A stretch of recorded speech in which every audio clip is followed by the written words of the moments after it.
چھنک رہے ہوں۔ یہ چنچناہٹ اسے گھر میں جگہ جگہ سنائی دیتی تھی اور رات کو سونے میں اسے کچھ آوازیں بھی آتی تھی۔ یہ آوازیں اسے کہتی کہ میں مایا ہوں، پہلا اور پہلی بہو مجھے دے دو اور مجھے نکال کر زندگی ایسے گزارو۔ شکن سے اس نے کتنی ہی بار اس کا تذکرہ کیا تھا، لیکن شکن پہلوان نے اسے وہم قرار دیا۔ پھر ایک دن شکن پہلوان نے خود وہ آواز سنی۔ بیوی کے ساتھ صحن میں بیٹھا کیاری ٹھیک کر رہا تھا کہ چونک پڑا۔ ایسی آواز سنائی دی جیسے دھات کی کسی چیز کا آبشار سا بے رہا ہو۔ چھن چھن کی آواز سن کر اس نے چاروں طرف دیکھا اور پھر اسے بیوی کے الفاظ یاد آئے۔ آج پہلی بار اسے اس بات کا یقین آیا تھا کہ بیوی جو کچھ کہتی ہے اس میں صداقت ضرور ہے، ورنہ وہ اسے جاہل گنوار کہہ کر بات ختم کر دیا کرتا تھا۔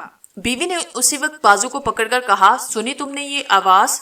شکن پہلوان خاموش ہوا۔ پھر اس نے اس جگہ جہاں اسے چھن چھن کی آواز سنائی دی تھی گہرا گڑھا کھودا، پھر اسے کچھ برآمد نہ ہوا۔ پھر جب اس نے دوسری بار بھی یہ آواز سنی اور وہاں بھی گڑھا کھود کر دیکھا تو اسے احساس ہوا کہ کوئی ایسی پراسرار بات ہے جو سمجھ میں نہیں آتی۔ گڑھے تو دونوں بند کر دیے تھے کیونکہ بچے ان کے بارے میں سوالات کرتے، لیکن شکن پہلوان اس سوچ میں ڈوب گیا اور پھر اسے سبحان گلی کے بابا ادریس یاد آئے۔ ایک دو دفعہ ان سے ملا بھی تھا اور پچھلے دنوں اقبال بیگ نے اس کا تذکرہ بھی کیا تھا اور کہا تھا کہ بابا ادریس واپس آ گئے ہیں اور لوگوں کے بڑے بڑے کام کر رہے ہیں۔ بہت ساروں کو انہوں نے بڑی مشکلات سے نکالا۔ چنانچہ شکن پہلوان سبحان گلی میں بابا ادریس کے پاس پہنچ گیا۔ راج کندل نے شکن پہلوان کو گہری نگاہوں سے دیکھا اور بولا، ہاں بولو، کیسے آنا ہوا؟ بابا جی، میرا نام شکن ہے، پہلے بھی آپ سے مل چکا ہوں۔ ہاں، صورت یاد آ رہی ہے، مگر اتنے لوگ ہمارے پاس آتے ہیں کہ صورتوں کو یاد بھی مشکل سے ہوتا ہے۔ میں آج تک آپ کے پاس کسی کام سے نہیں آیا بابا، لیکن آج ایک کام سے آپ کے پاس آیا ہوں۔ بولو، ہم تمہاری خدمت کے لیے موجود ہیں۔ اکیلے میں بات کرنا چاہتا ہوں بابا صاحب۔ ٹھیک ہے، تھوڑی دیر انتظار کرو۔ پھر جب اور ضرورت مند چلے گئے تو راج کندل نے کہا، ہاں اب بتاؤ کیا بات ہے؟ ایک عجیب سی مشکل کا شکار ہوں بابا صاحب، شکن پہلوان نے ساری ردات کہہ دی۔ راج کندل کے چہرے پر عجیب سے تاثرات پھیل گئے۔ پھر اس نے کہا، کب سے گھر میں رہتے ہو؟ گھر میں تو کوئی 11 سال سے رہتا ہوں بابا صاحب۔ میرا مطلب ہے اس سے پہلے کون رہتا تھا؟ خالی پڑا ہوا تھا، بلکہ ٹوٹ پھوٹ چکا تھا۔ پرانے زمانے میں کسی کنہیا لال ہندو کا گھر، کنہیا لال بے اولاد تھا، مر گیا۔ پھر گھر ایسا بدرونق تھا کہ کسی نے اس کی طرف توجہ نہ کی۔ ہمیں گھر کی ضرورت تھی، میں نے اس پر قبضہ کیا، پھر اس کے در و دیوار ٹھیک کیے۔ کسی نے اعتراض نہ کیا۔ لوگوں کا کہنا تھا کہ کنہیا لال کی روح وہاں بھٹکتی ہوگی۔ میں نے بابا جب اس بات کی کوئی پرواہ نہ کی اور اس وقت سے میں اسی گھر میں رہتا ہوں۔ میں رات کو تمہارے پاس آؤں گا، مجھے اپنے گھر کا پتہ دے دو، راج کندل نے کہا۔ اسی رات وہ شکن پہلوان کے گھر پہنچا۔ پھر اس نے پورے گھر کا جائزہ لیا اور اس کے بعد شکن پہلوان سے کہنے لگا، شکن، یہاں مایا دفن ہے۔ یہ ایک پرانی روایت ہے کہ جیسے لوگ اور بھی لوگ، کنجوس لوگ جن کے پاس بے پناہ دولت ہوتی تھی، اپنی دولت تانبے کے برتنوں میں بھر کر دفن کر دیتے تھے اور اس پر آٹے سے بنایا ہوا ایک سانپ جنتر منتر پڑھ کر اس کے طور پر بٹھا دیا کرتے۔ تھوڑے عرصے کے بعد جادو کے زیر اثر اس سانپ میں جان پڑ جاتی اور وہ سانپ اس دولت کی حفاظت کرتا، لیکن دولت لوگوں سے کہتی بھی تھی کہ مجھے نکال لو۔ میری بیوی سے وہ یہی کہتی ہے بار بار رات کو سونے میں، ایک آواز اس کے کانوں میں چھنکتی ہے کہ پہلا بیٹا پہلی بہو دے دو، مجھے نکال لو۔ ضرور چھنکتی ہوگی، بہرحال میں تمہیں کچھ چیزیں دوں گا، تمہاری مدد ہو جائے گی۔ راج کندل نے شکن پہلوان کو اطمینان دلایا۔ شکن پہلوان بڑے عجیب سے انداز میں سوچ رہا تھا۔ وہ یہ سوچ رہا تھا کہ اگر یہ دولت کسی طرح ہاتھ لگ جائے تو مزہ ہی آ جائے گا، بیٹے کا مستقبل بھی بن جائے گا اور عیش بھی ہو جائیں گے۔ بابا جی، آپ تو اللہ والے ہو، کوئی ایسا عمل بتاؤ کہ وہ دولت میرے ہاتھ آ جائے۔ تو اپنی بیوی سے بات کر اس سے کہہ دے کہ اب جبکہ خواب میں بھی مایا اسے اولاد کی بھیٹ مانگے تو کہہ دے کہ ٹھیک ہے، مجھے منظور ہے، پھر دیکھ کیا ہوتا ہے۔ مگر بابا صاحب، میں تو اپنے بیٹے کو دنیا کی سب سے بڑی دولت سمجھتا ہوں، اسے کوئی نقصان تو نہیں پہنچے گا؟ بے وقوف ہم جو ہیں، راج کندل نے آنکھیں بند کر کے گردن ہلاتے ہوئے کہا۔ تب ٹھیک ہے، میں کہہ دوں گا۔ اور شکن پہلوان نے یہ بات اپنی بیوی کے کانوں میں ڈال دی۔ لو جھاڑو پھیرے ایسی دولت پر جس کے بدلے مجھے اپنا بیٹا بہو دینا پڑے۔ ارے پاگل، سنا ہے تو نے آج تک کبھی؟ کہنے میں کیا حرج ہے، دیکھتے ہیں کیا تماشا ہوتا ہے۔ اور پھر میں نہیں مانتا ایسی باتوں کو، یہ تو بس انسان کے اپنے دماغ کی اختراع ہوتی ہے۔ بیوی نے بظاہر اقرار نہیں کیا، لیکن یہ بات اس کے ذہن میں بیٹھ گئی۔ 5-6 دن کے بعد ایک بار پھر رات کو مایا اس کے کانوں میں چھنچھنائی اور اسے آواز سنائی دی، مجھے نکالو، پہلی اولاد مجھے دے دو، پہلی بہو، پہلا بیٹا اور مجھے نکال لو۔ جارو پھرے تیری شکل پر، مجھے تیری ضرورت نہیں، شکن کی بیوی نے غصے سے کہا اور چنچناہٹ بند ہو گئی۔ شکن کی بیوی کے یہ الفاظ سن لیے تھے، وہ پوچھنے لگا، کیا ہوا؟ تم نے سنی تھی آواز؟ ہاں میں باہر تھا، چن چن کی آواز ابھری تو تجھے تلاش کرتا ہوا اس طرف آیا، وہی مایا کی آواز تھی۔ کیا کہا تو نے؟ ارے تھوکو ایسی دولت پر جس سے اولاد کو کوئی نقصان پہنچتا ہو، پھر وہی پاگل پن کی باتیں۔ ارے میں نہیں مانتا ان باتوں کو، کچھ نہیں ہوگا۔ نہیں مانتے تو پھر یہ کیوں مانتے ہو؟ میرا ایسا کہہ دینے سے کوئی دولت تمہیں مل جائے گی؟ ماں ہوں، کیسے کہہ سکتی ہوں کہ دولت کے بدلے اولاد دے دوں گی؟ دماغ بڑی عجیب چیز ہوتا ہے، کوئی بات دماغ میں بیٹھ جائے تو پھر اسے جھٹکنا مشکل ہو جاتا ہے، اور بعض اوقات خیالات خوابوں کی شکل میں انسان کو بہت پریشان کرتے ہیں۔ اس رات شکن کی بیوی کو پھر وہی خواب آیا، مایا کی چھنکار اور اس کے الفاظ اس کے کانوں میں ابھرے، اور اس کے ساتھ ساتھ ہی شوہر کی آواز بھی۔ اس نے بے خیالی کے انداز میں کہا، لے لے میرا بیٹا بہو اور نکلا باہر، میں نے تیری بات مان لی۔ یہ الفاظ ادا کرنے کے ساتھ ہی اس کی آنکھ کھلی، اسے اپنے دماغ میں ایک عجیب سی سنسناہٹ محسوس ہو رہی تھی۔ تھوڑے سے فاصلے پر شکن پہلوان بستر پر سویا تھا، کمرے میں لالٹین جا رہی تھی جس کی مدھم روشنی آس پاس پھیلی ہوئی تھی۔ دفعتاً اس نے کمرے کے گوشے میں ایک عجیب سا منظر دیکھا، اسے یوں لگا جیسے زمین کی مٹی فوارے کی شکل میں اچھل رہی ہو، اور اس کے بعد اس نے کوئی چیز چمکتی ہوئی دیکھی۔ لالٹین کی مدھم روشنی میں چمکتی ہوئی چیز کی پلاہٹ بڑی عجیب لگ رہی تھی۔ شکن کی بیوی اٹھ کر بیٹھی، اس نے پھٹی پھٹی آنکھوں سے اس منظر کو دیکھا اور اس کے حلق سے چیخ نکل گئی۔ شکن چونک کر اٹھ گیا، لالٹین کی بتی اونچی کی اور بیوی کی شکل دیکھنے لگا۔ وہ پھٹی پھٹی آنکھوں سے اس طرف دیکھ رہی تھی جہاں سونے کے سکے مٹی کے ساتھ اچھل رہے تھے۔ باریک مٹی ایک فوارے کی شکل میں زمین سے نکل رہی تھی اور سونے کے سکے اچھل اچھل کر جمع ہوتے جا رہے تھے۔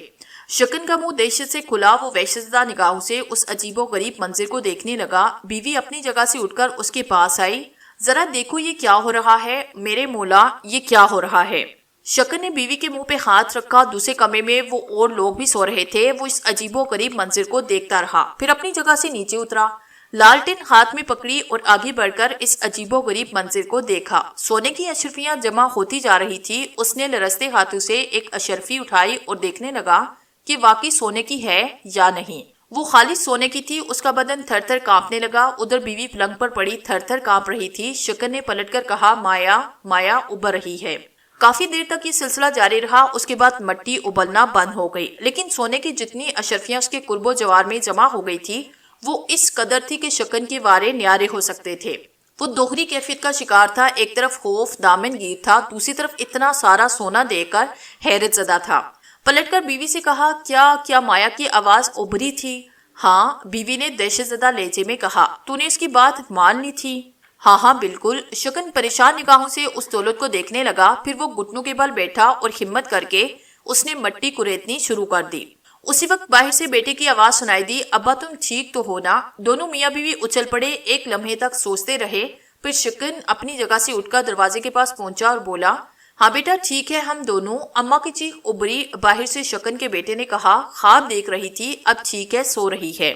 اچھا ابا سو جا آرام سے، بیٹا بولا اور واپس چلا گیا۔ شکن کچھ لمحے دروازے کے پاس کھڑا رہا، اس کے بعد اس کے ہونٹوں پر مسکراہٹ پھیلی۔ کہا تھا نا میں نے، سارا وہم ہے، ہمارا بیٹا بالکل ٹھیک ہے، اب ذرا اٹھ کے ہمت کر۔ شکن کی بیوی پلنگ سے اٹھی اور آہستہ آہستہ چلتی ہوئی شکن کے پاس پہنچ گئی۔ یہ سونے کی ہیں؟ ہاں خالص سونے کی ہیں، میں دیکھ چکا ہوں۔ ارے میرے میاں، ان میں سے ایک ہی ہزاروں کی ہوگی تو اور کیا؟ ارے دیکھ کتنی تعداد ہے ان کی، چادر اٹھا، چادر میں بھر انہیں۔ دونوں میاں بیوی مصروف ہو گئے، خوف آہستہ آہستہ ختم ہوتا جا رہا تھا، ہاتھ بھر بھر کر اشرفیاں اٹھانے لگے اور شکن کی بیوی انہیں چادر میں ڈالتی رہی۔ ہانسی بڑی گٹھری بن گئی تھی۔ جب ساری دولت سمٹ گئی تو شکن آگے بڑھا، اس نے دوبارہ مٹی کریدنا شروع کی، پھر اچانک ہی اس کے ہاتھ کسی لچکجی شے سے ٹکرائے تو اس نے جلدی سے ہاتھ کھینچے۔ لالٹین اونچی کر کے دیکھا تو پیتل کا ایک کلسا نظر آیا، کلسے کے اوپر ایک سانپ مرا پڑا تھا۔ پہلے تو شکن اسے زندہ ہی سمجھا، لیکن جب سانپ کے بدن میں کوئی حرکت نہ ہوئی تو ایک بار پھر اسے چھو کر دیکھا، پھر تھپتھپایا اور آخرکار اسے مٹی میں بڑھ کر اوپر کھینچ لیا۔ کوئی 1 گز بھر لمبا کالا سانپ تھا۔ شکن نے اسے ایک طرف ڈالا، بیوی اشرفیوں کی گٹھری باندھ رہی تھی، پھر شکن نے پیتل کے اس کلسے میں ہار ڈالا اور اسے اس میں کچھ محسوس ہوا۔ اس نے مٹھی بھر کر اوپر کھینچا تو یہ سونے کے قیمتی زیورات تھے، جن میں سے بعض ہیرے اور سچے موتی جڑے ہوئے نظر آ رہے تھے۔ ارے جمن کی ماں، ہمارے تو وارے نیارے ہو گئے، ذرا دیکھیے۔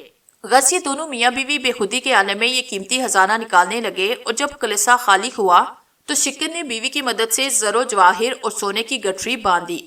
کوئی 20-22 کلو تو ہوگا، اور پھر یہ ہیرے الگ۔ ارے باپ رے باپ، اگر سچ مچ یہ ساری دولت ہماری ہو جائے تو پھر یہ سمجھ جمن کی ماں کہ ہم تو بستی کے امیر ترین لوگ ہوں گے۔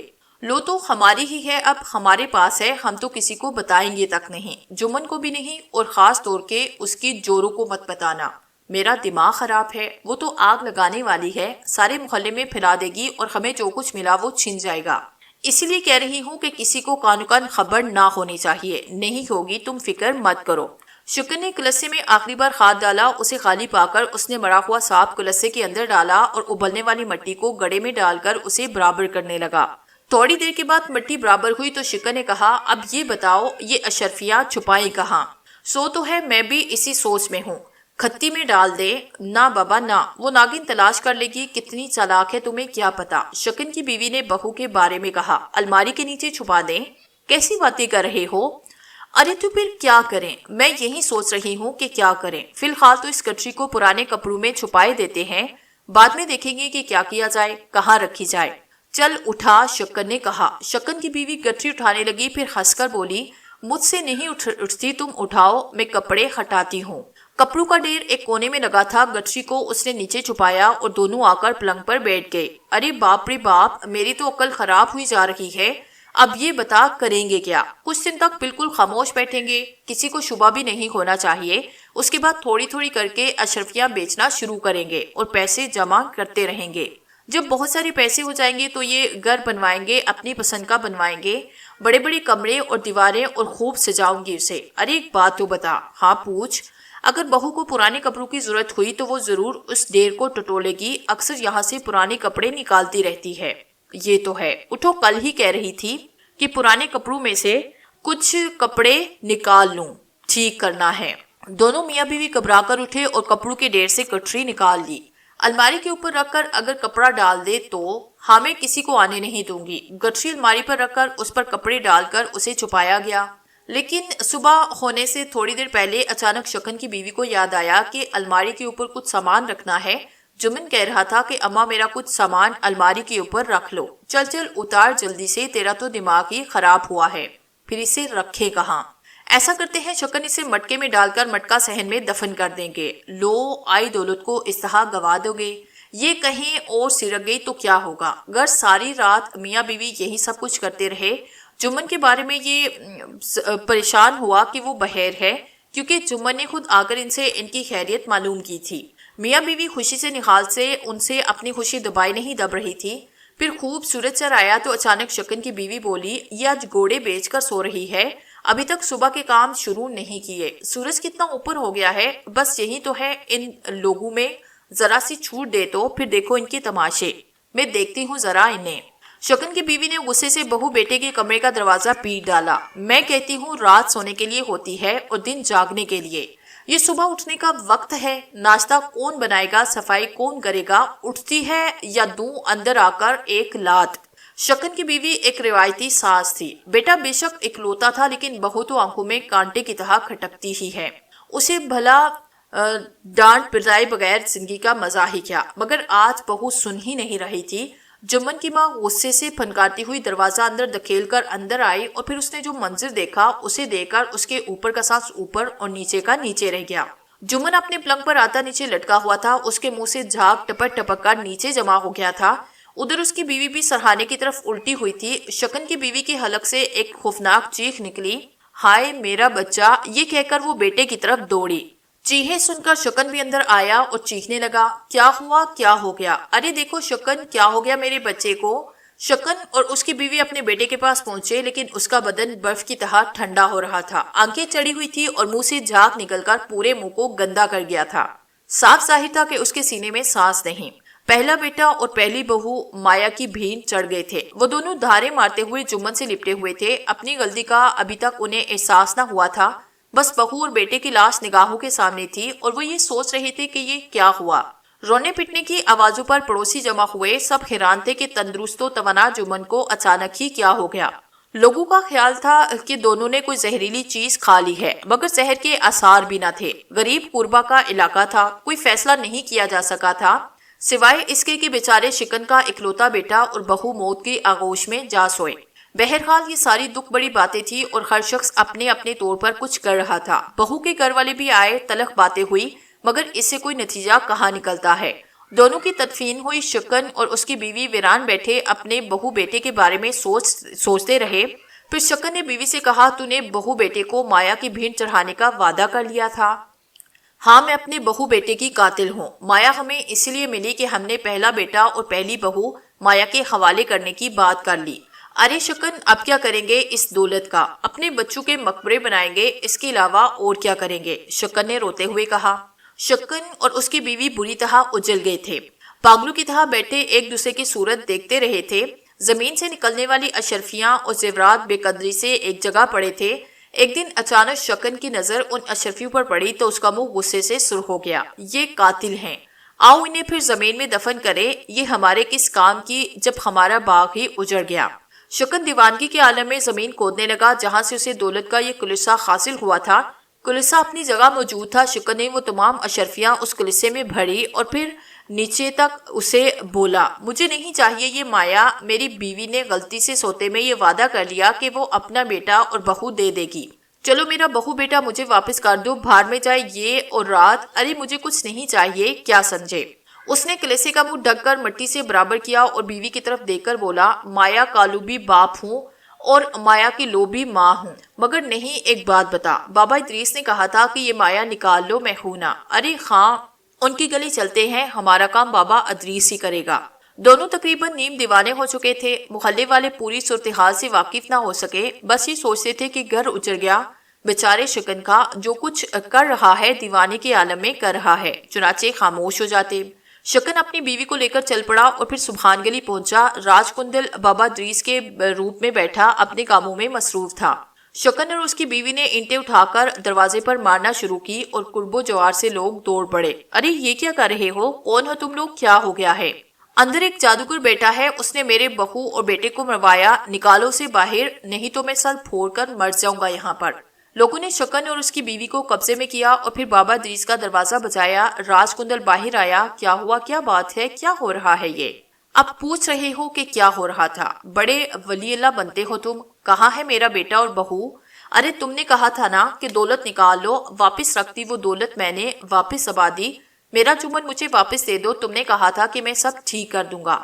کیا کہہ رہا ہے یہ؟ میری سمجھ میں ایک لفظ نہیں آیا۔ راج کندل نے معصومیت سے کہا۔ ارے اب بن مت، جادوگر تو رنگا سیار ہے، ڈونگی ہے ڈونگی، بچہ مروا دیا اس نے میرا۔ ارے مجھے نہیں چاہیے دولت، اس کا ایمان کھو گیا ہے لوگوں، یہ جادوگر ہو گیا ہے۔ کہاں ہے تیرے بچے؟ جس طرح تو نے میرے بچوں کو ختم کر دیا اسی طرح میں تیرے بچوں کو مار ڈالوں گا، مجھے میرا بیٹا واپس دے دے۔ شکن راج کندل کی طرف دوڑا تو لوگوں نے اسے پکڑا۔ کیا کر رہا ہے تو؟ پاگل ہے؟ دونوں پاگل ہو؟ نہیں بھائی، ٹھیک کہہ رہا ہے میرا شوہر، انہوں نے کہا تھا کہ زمین سے دولت نکال لو، میں سب ٹھیک کر لوں گا۔ ایمان کھو گیا ہے اس کا، پہلے یہ ولی تھا، درویش تھا، اور اب؟ شکن نے کہا۔ آپ لوگ دیکھ رہے ہیں جس شخص کو میں جانتا بھی نہیں، وہ پتہ نہیں کیا کہہ رہا ہے میرے بارے میں۔ کیا آپ لوگوں کے دلوں سے میری عزت رخصت ہو گئی؟ اگر یہی بات ہے تو میرا یہاں رہنا بیکار ہے۔ ارے تیرا ستیہ ناس، ایک تو میرے بچے کو مروایا اور اوپر سے بکواس کر رہا ہے۔ بہرحال لوگ کسی نہ کسی طرح شکن اور اس کی بیوی کو وہاں سے ہٹا کر لے گئے۔ راج کندل مسکراتا ہوا اندر آیا۔ اس نے خود کلامی کرتے ہوئے کہا، آغاز ہو گیا ادریس علی، ہو گیا تیرا آغاز، یہی تو چاہتا ہوں میں۔ ابھی دیکھ بیٹا کیا کیا کرتا ہوں۔ راج کندل اپنے طور پر بہت خوش ہو گیا۔ لوگ آہستہ آہستہ بابا ادریس علی سے نفرت کرنے لگے۔ وہ آپس میں چہ مگوئیاں بھی کرتے تھے۔ بس جی، ہمیں تو یوں لگتا ہے جیسے بابا صاحب نے اپنا راستہ چھوڑ دیا۔ پہلے تو اللہ والے تھے اور اب تم ذرا حالات دیکھو۔ کئی لوگوں کو ان سے شکایت ہو چکی ہے۔ تھوڑے دن پہلے لڑکی مر گئی، بعد میں پتا چلا کہ انہوں نے آٹے کا ایک پتلا بنا کر دیا تھا اور کہا تھا کہ اسے سوتے وقت لڑکی کے سینے پر رکھ دو۔ بھلا دین کے کاموں میں کسی پتلے وغیرہ کی کوئی گنجائش؟ ہمیں لگتا ہے کہ اس عرصے تک جو بابا ادریس غائب رہے ہیں تو کچھ نہ کچھ کرتے رہے ہیں۔ حالانکہ پہلے ان کے ہاتھ میں کتنی شفا تھی، اللہ کے نام کی تعویذ دیا کرتے، ان کے پاس جانے والے کو شفا ملتی، پر اب کچھ سمجھ میں نہیں آ رہا، جتنے منہ اتنی باتیں۔ یہ کہانی چودھری شاہنواز تک پہنچی۔ حمید خان کہیں سے سن کر آیا تھا۔ اس نے چودھری صاحب کو بتایا، چودھری صاحب نئی خبر ہے ایک، وہ یہ کہ بابا ادریس سبحان گلی اب واپس اپنے گھر پہنچ گئے ہیں۔ اچھا کب؟ یہ تو پتہ نہیں۔ آج کل ان کے بارے میں بڑی کہانیاں سننے کو مل رہی ہیں۔ کیسی کہانیاں؟ ان کی کرامات کی؟ کہنے کو آپ کہہ سکتے ہیں، لیکن کچھ اور باتیں بھی سنی ہیں۔ کیا؟ یہی کہ بابا ادریس کچھ جادو ٹونے کرنے لگے ہیں۔ پہلے تو تعویذ دیا کرتے تھے، لیکن اب ان کے بارے میں سنا ہے کہ بیماروں پر تھوک دیتے ہیں، بیماری ٹھیک ہو جاتی ہے، لیکن بیماروں کے بدن سے ایسی بو پھوٹنے لگتی ہے کہ پڑوسیوں کو بھی ان سے گن آتی ہے۔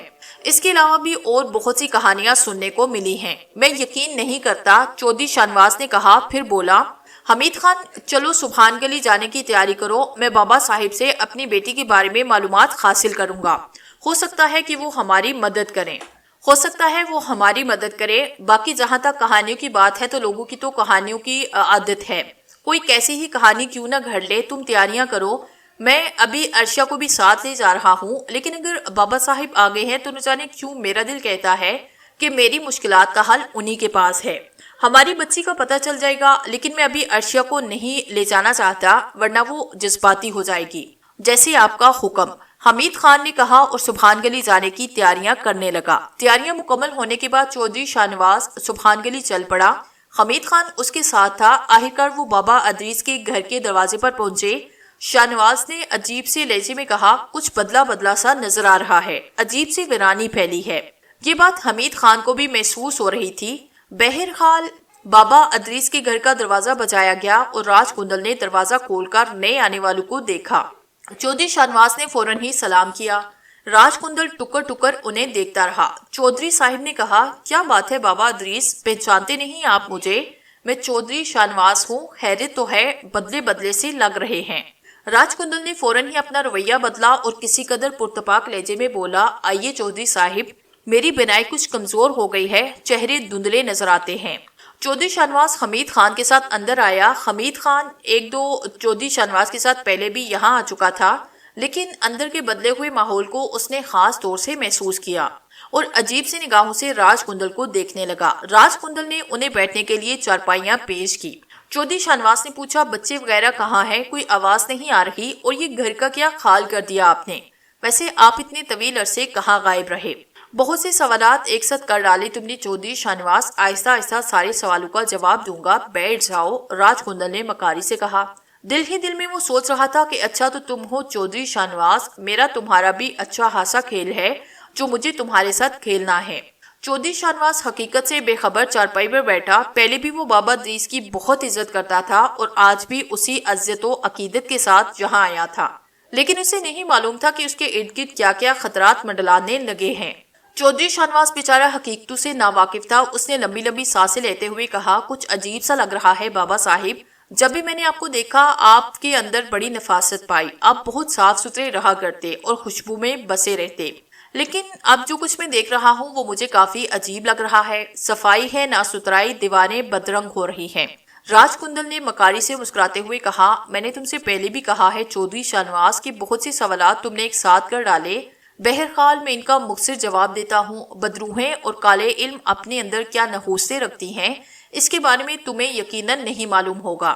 تم جانتے ہو کہ ہم لوگ جو نیک عمل کرنے کے بارے میں ناواقف ہوتے ہیں، کتنے دشمنوں سے نپٹ کر اپنا کام کرتے ہیں۔ کچھ عرصہ پہلے کچھ روحیں میرے پیچھے لگ گئی، وہ مجھے اور میرے خاندان کو تباہ و برباد کرنا چاہتی تھی، ان کی چیرہ دستیوں سے بچتا رہا۔ بحالت مجبوری میں اپنے بچوں کو لے کر یہاں سے ایک ایسی جگہ محفوظ کر دیا انہیں جہاں بری روحیں انہیں نقصان نہ پہنچا سکے۔ پھر میں بڑی مدت کے ساتھ ان روحوں سے نپٹتا رہا۔ یہاں انہوں نے میرے گھر پر اپنی نحوستوں کے ڈیرے ڈالنا شروع کر دیے۔ ان بری روحوں سے جنگ کرتا رہا، جنگلوں میں، صحراؤں، پہاڑوں میں میں نے ان کا مقابلہ کیا اور یہ مقابلہ آج تک جاری ہے۔ بس یوں سمجھ لو چودھری شاہنواز کہ برا وقت کسی پر بھی آ سکتا ہے، اور خاص طور سے وہ جو دوسروں کے لیے زندگی ترک کر دیتے ہیں۔ بس یہ تھی میری رودات۔ آخرکار مجھے اپنے گھر واپس آنا پڑا۔ اتنا اچھا گھر تھا اور اتنا میں گھر سے دور رہا۔ گھر بھی دیکھنا ہی تھا، لیکن میں تنہا آیا، اپنے بیوی بچوں کو ساتھ نہ لایا تاکہ یہاں کی صورتحال کا اچھی طرح جائزہ لے لوں، اس کے بعد انہیں یہاں لے آؤں گا۔ یہ انہی گندی روحوں کا کیا درا ہے۔ ظاہر ہے جہاں بری روحیں ہوتی ہیں وہاں صفائی ہوتی ہے اور نہ ہی خوشبوئیں، چونکہ بری روحوں کو صفائی اور خوشبو سے نفرت ہوتی ہے۔ بہت تنگ کیا ہے ان بدروحوں نے مجھے، بس یوں سمجھ لو کہ میں نے اپنے لیے نہیں بلکہ اپنی بستی والوں کے لیے یہ جگہ چھوڑی تاکہ میری وجہ سے میری بستی کے لوگ کسی مشکل کا شکار نہ ہوں۔ راج کندل نے بڑے پرتاثر لہجے میں چودھری شاہنواز کو اپنی کہانی سنائی۔ چودھری شاہنواز اور حمید خان عقیدت میں ڈوبے، ان کے تمام گلے شکوے دور ہو گئے اور وہ ایک بار پھر بابا ادریس کے دل سے قائل ہو گئے تھے۔ چودھری شاہنواز نے کہا، حقیقت یہ ہے بابا صاحب کہ آپ کی ذات ہمارے لیے بڑی بابرکت اور آپ سے دوری ہمارے لیے عذاب کا باعث۔ مجھ پر آپ کی غیر موجودگی کے دوران کیا بیتی میں آپ کو کس طرح بتاؤں؟ نہیں چودھری شاہنواز، مجھے بتاؤ کیا ہوا، کیا بات ہے؟ میں تمہارے لیے جو کچھ بھی بن پڑے گا کروں گا۔ بڑی مدد کی ضرورت تھی مجھے آپ کی بابا صاحب، ایک طویل عرصے میں نے جس عذاب میں گزرا میں آپ کو کیا بتاؤں۔ یہ بات تو میں آپ کے علم میں پہلے بھی لے آیا تھا کہ میں نے دوسری شادی کر لی ہے۔ میری پہلی بیگم اس بات پر مجھ سے ناراض ہوئی۔ پہلے انہوں نے آپ کو بلایا کہ آپ ایسا تعویذ دیں جو مجھے عرشیہ بیگم سے دور کر دے، لیکن آپ نے انکار کیا۔ تو مرحومہ شاہینہ نے ایک ہندو سفلی عمل کے کرنے والے کو بلایا جس نے شاہینہ بیگم کو پہلے اپنی غلاظتوں میں ڈبویا، اس کے بعد عرشیہ کے خلاف کام کرنے لگا۔ وہ مردود بیس بدل کر عرشیہ کے پاس پہنچا، اس نے اپنے جادو منتروں سے عرشیہ کو اپنے قابو میں کیا، اسے زندہ قبر میں دفن کیا اور نہ جانے کیا کیا عمل کرتا رہا۔ چودھری شاہنواز نے جو کچھ اس کے علم میں تھا راج کندل کو بتایا۔ راج کندل صبر و سکون کے ساتھ یہ سب کچھ سنتا رہا۔ وہ جب راج کندل کو اپنی کہانی سنا چکا تو اس نے کہا، واقعی تمہارے ساتھ تو بہت برا ہوا۔ بس بابا صاحب شاہینہ اس دنیا سے چلی گئی، مجھے اس کا بھی دکھ ہے، لیکن بہرحال اپنے برے عمل کا خمیازہ بھگتنا پڑتا ہے۔ میں اس کی مغفرت کی دعا کے سوا اور کیا کر سکتا ہوں؟ لیکن عرشیہ ابھی تک اپنے ہاتھ میں واپس نہیں آئی۔ وہ بظاہر اس بات کو تسلیم کرتی نہیں کہ وہ میری بیوی ہے، لیکن اس نے یہ شرط لگا رکھی ہے کہ وہ مکمل طور پر اس وقت مجھے اپنا شوہر تسلیم کرے گی جب اسے اس کی بچی واپس مل جائے۔ بابا صاحب میرا دل بھی اپنی بچی دیکھنے کے لیے تڑپتا ہے۔ میں نے سبحان گلی کے اتنے چکر لگائے کہ آپ سوچ بھی نہیں سکتے۔ میں آپ سے ملاقات کرنا چاہتا تھا۔ اب جب مجھے معلوم ہوا کہ آپ واپس آ گئے تو میری خوشیوں کا ٹھکانہ نہ رہا۔ بابا صاحب آپ ہی میری مشکل حل کر سکتے ہیں، میری بچی کا سراغ لگائیں اور اسے مجھ تک پہنچانے میں میری مدد کریں، میں آپ کے ہر حکم کی تعمیل کروں گا۔ راج کندل پرخیال انداز میں گردن ہلانے لگا۔ وہ سوچنے کی اداکاری کر رہا تھا کہ اس دوران چودھری شاہنواز نے کہا، میں سمجھتا ہوں سارا کیا درا اسی ناپاک ہستی کا ہے جس کا وجود مٹانے کے لیے میں نے اسے گوشے گوشے میں تلاش کیا۔ راج کندل تھا اس بغیرت کالے علم کے ماہر کا نام۔ میں نے اس کا ڈیرا تباہ کیا۔ اس نے ایک مٹھ بنا رکھا تھا شاہ پور کے قریب، وہ وہیں کا رہنے والا تھا۔ میں نے اپنے آدمیوں کے ذریعے اس کا ڈیرا تباہ کیا، اس کے ایک ایک فرد کو قتل کرایا۔ آج تک پولیس کو اس بارے میں کچھ پتہ نہ چلا، مگر راج کندل بچ کر نکل گیا۔ میں اب بھی اس کی تلاش میں ہوں، مجھے مل جائے گا، یقیناً اسے میں زندہ دفن کروں گا۔ اتنی نفرت ہے مجھے اس کے وجود سے۔ اس نے مستقبل تباہ کر دیا بابا صاحب۔ اب آپ آ گئے ہیں تو میں اس بات کا آرزومند ہوں کہ مجھے میری بچی واپس مل جائے گی اور عرشیہ ٹھیک ہو جائے گی۔ راج کندل نے اپنی آنکھیں بند کی، اس کے اندر الاؤ دہک رہا تھا۔ یہ معلوم کر کے اس کا مٹھ اس کی کائنات چودھری شاہنواز نے تباہ کی، اس کے سارے اہم آدمی کو اس نے مارا۔ میرا مقابلہ تو بابا ادریس سے تھا، مگر اب میں تجھ سے اپنے تمام لوگوں کا انتقام لوں گا۔ ہاں تو میرا دشمن نمبر 2 ہے۔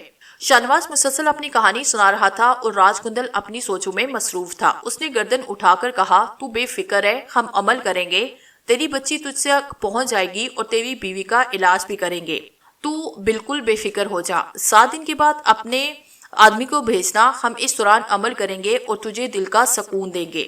بابا صاحب آپ کا یہ احسان میں زندگی بھر نہیں بھولوں گا۔ نہیں، یہ احسان نہیں، آنے والے وقت میں ہم بھی تجھ سے کچھ مانگیں گے اور ہمیں پتا ہے کہ تو ہمیں دے گا، وہ تو میں آج بھی دینے کے لیے تیار ہوں، اب حکم کرے۔ نہیں ابھی نہیں۔ شاہنواز بڑی عزت و احترام کے ساتھ جہاں سے رخصت ہوا تھا اور راج کندل کے ذہن میں بدستور شیطانی منصوبوں کا بسیرا تھا۔